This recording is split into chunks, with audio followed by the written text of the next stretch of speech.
Wildlife traffickers were arrested in the West Centre and Littoral Regions of Cameroon. Get this story.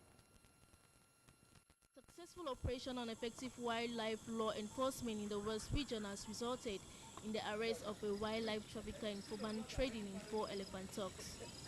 This operation was preceded by the arrest in Yaoundé Central region of another wildlife trafficker trading in 10 hippopotamus deer and 1 in Yabasi, Littoral region, for trading in a chimpanzee in a nearby forest. These are proof of the fact that Cameroon is now a world leader in a wildlife law enforcement in the wake of the implementation of the pilot program on effective wildlife law enforcement launched in 2003 by the government of Cameroon with technical assistance from LAGA, an international conservation NGO specialized in wildlife law enforcement. On the case of the chimpanzee trader arrest in Yabasi in the Littoral region, the villagers led by their traditional ruler were responsible for alerting the Littoral Forest and Wildlife Delegation to the crime committed by the wildlife criminal. He was then arrested by the wildlife enforcement authorities in the Littoral, and LAGA helped in the follow-up of the matter in court. Earlier, the Minister of Forestry and Wildlife, Professor Elvin Ngolengole, had made a call on traditional rulers to assist the administration in fighting wildlife crimes throughout the country. And identified with our crusade for wildlife protection, wildlife preservation, wildlife conservation, we've discovered that all these traditional leaders have shown a particular attachment to wildlife preservation, a particular subscription to the forestry and wildlife policies.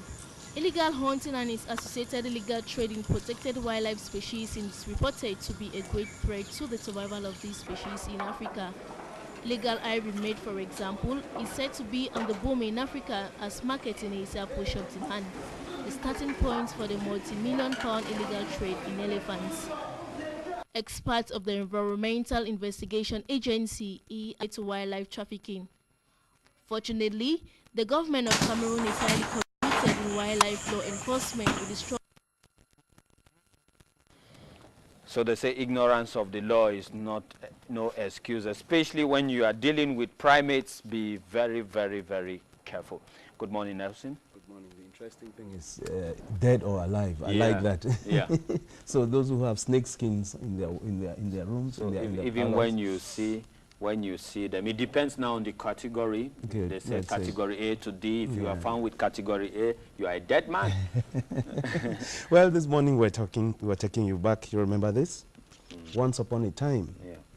I don't know if we can have I wonder whether people still use them these days. How technology exactly. So once upon a time, there was what we call diskettes. Yes. Diskettes are all, in fact, are almost completely These gone. are all storage devices? Yeah, storage devices, that's right. Even what you see here, these are flash disks. In fact, we have moved from the 12-inch diskettes, which used to be very large,